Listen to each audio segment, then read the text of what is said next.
السلام عليكم ورحمة الله وبركاته. أهلا بكم في قناة رامان وفيديو جديد من سلسلة كاتب وكتاب. كاتب اليوم هو المفكر الجزائري الغني عن التعريف مالك بن نبي، وكتابه مشكلات الحضارة وشروط النهضة. قرأت هذا الكتاب في مشروع أسبوعة، وفي كل صفحة منه كنت أشعر بأن هناك نافذة في عقلي يفتحها هذا الكتاب، ولم أكن أعلم أن هذه النافذة موجودة أصلا.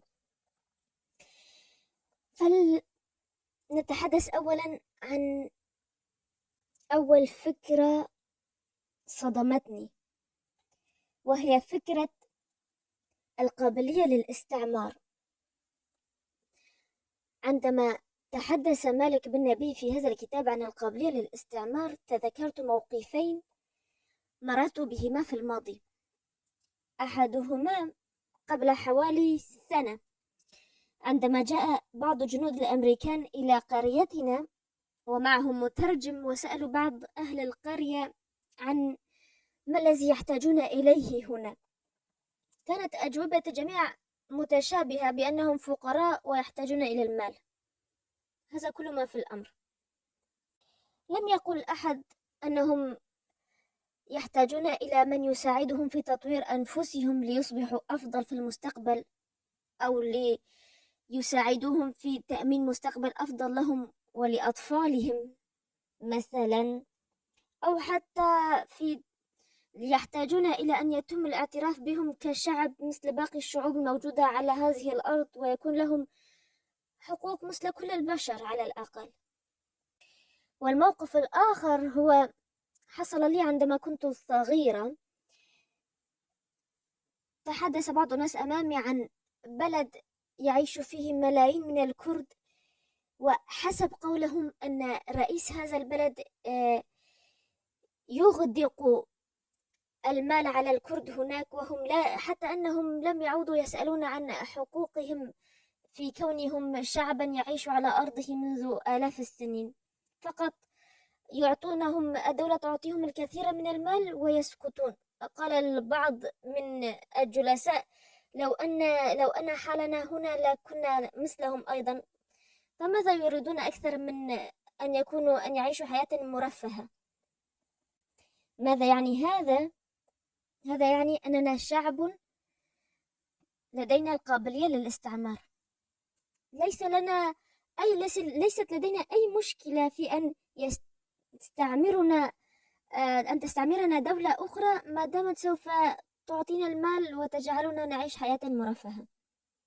ليس لدينا مشكلة في أن يسرقوا خيراتنا، وأن يسرقوا مستقبلنا وحاضرنا، وأن يسرقوا حتى تاريخنا، تراثنا، لغتنا، أي شيء، ما داموا سوف يعطوننا المال وسوف ننعم بحياة نظنها كريمة.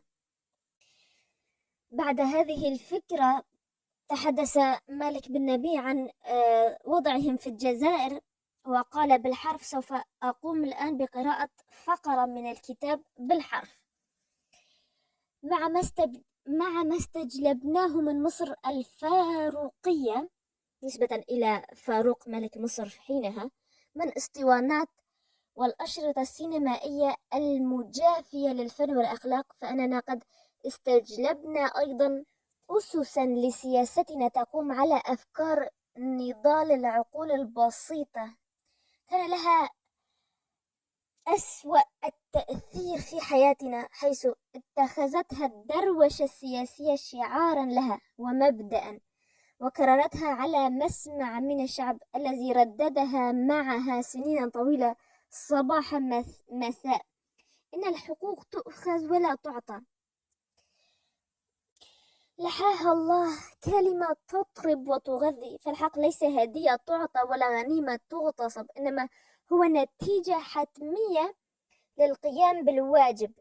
هنا يقول مالك بن نبي أن الحق هو عند الشعب يحصل على حقه عندما يقوم بواجبه، هذا هو مقصده. فلنكمل إذن. إنما الحق هو نتيجة حتمية للقيام بالواجب، فهما متلازمان، والشعب لا ينشئ دستور حقوقه إلا إذا عدل وضعه الاجتماعي المرتبط بسلوكه النفسي. إنها لشرعة السماء، غير نفسك تغير التاريخ. أتعلمون أن هذه الكلمات، أن هذا الكتاب طبع لأول مرة في عام 1367 هجرية، أي عام 1948 ميلادية.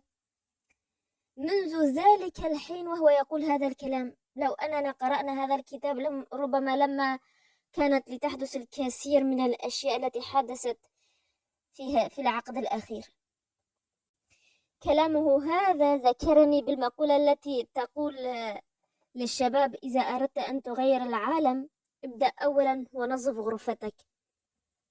وحقا إذا اهتم كل فرد في المجتمع بتطوير نفسه ماديا واجتماعيا وثقافيا ومن كل الجهات، يتطور ويتحسن إلى الأفضل ثم الأفضل، ولا يهتم بالقيل والقال، وفلان ماذا فعل، وفلان ماذا اشترت، وفلان تزوج، وفلان فسخ خطوبته، وهذا وذاك وقيل وقال، ويهتم كل شخص بحياته وتطوير نفسه إلى الأفضل، فحينها سوف نحصل على حقوقنا أوتوماتيكيا.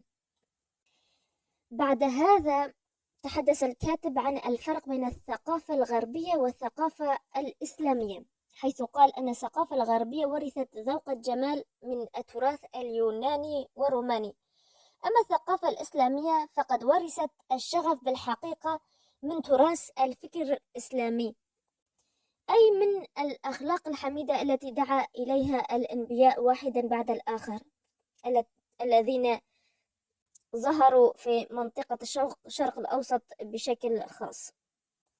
وتحدث مالك بن نبي عن مبدئين الأساسيين للثقافة، ألا وهما المبدأ الأخلاقي والذوق الجمالي، حيث قال أن الاستعمار كظاهرة تدل على أن الثقافة الغربية حددت هذه العلاقة بسيطرة الذوق الجمالي على المبدأ الأخلاقي، أي أن بالنسبة للثقافة الغربية فالذوق الجمالي هو متقدم على المبدأ الأخلاقي على عكس الثقافة الإسلامية التي بالنسبة لها المبدأ الأخلاقي هو متقدم على الذوق الجمالي.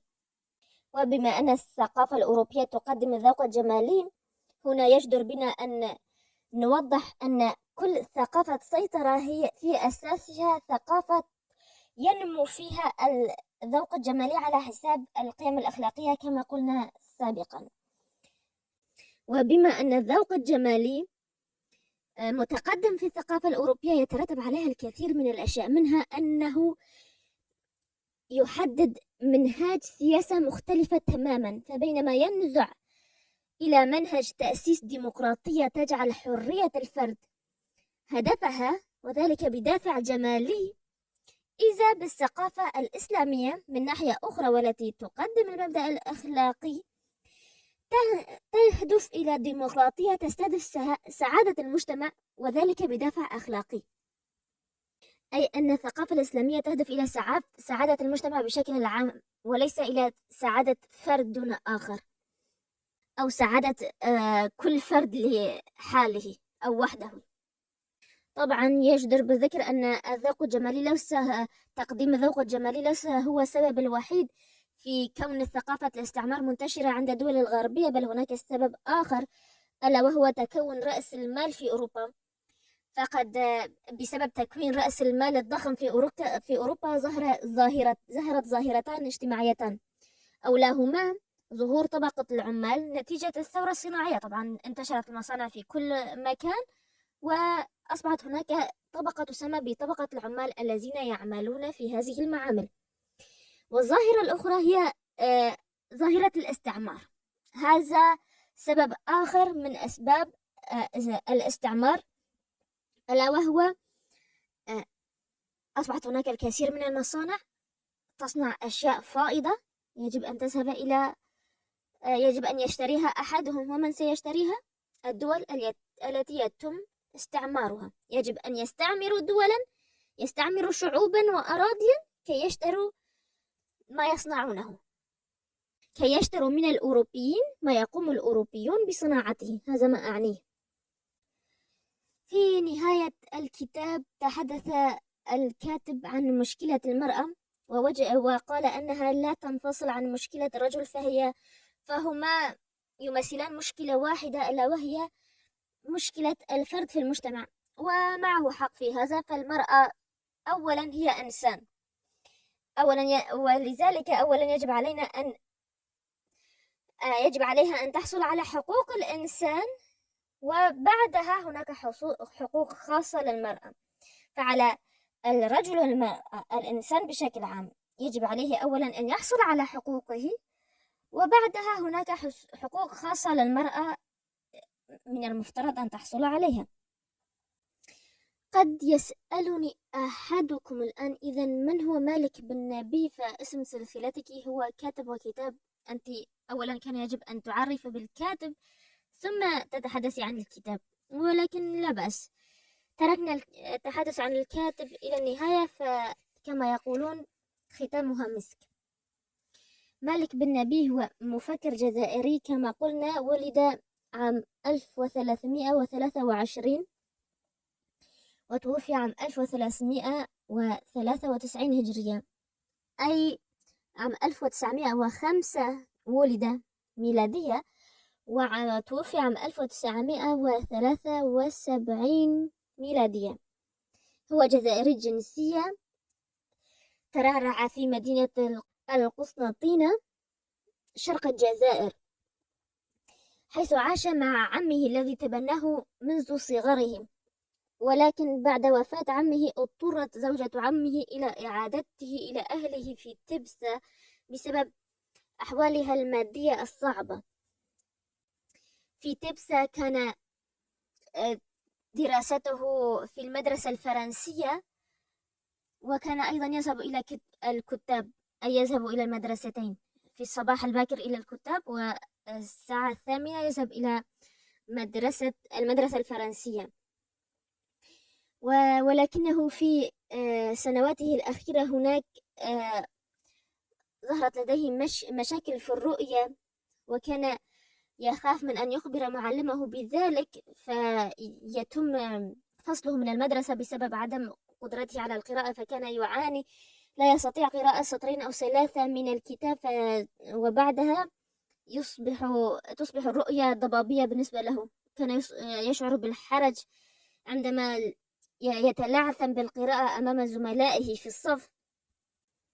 ولكن في نهاية الأمر أخبر عائلته ليقوموا بأخذه إلى الطبيب، ومن حينها اعتاد على ارتداء النظارة.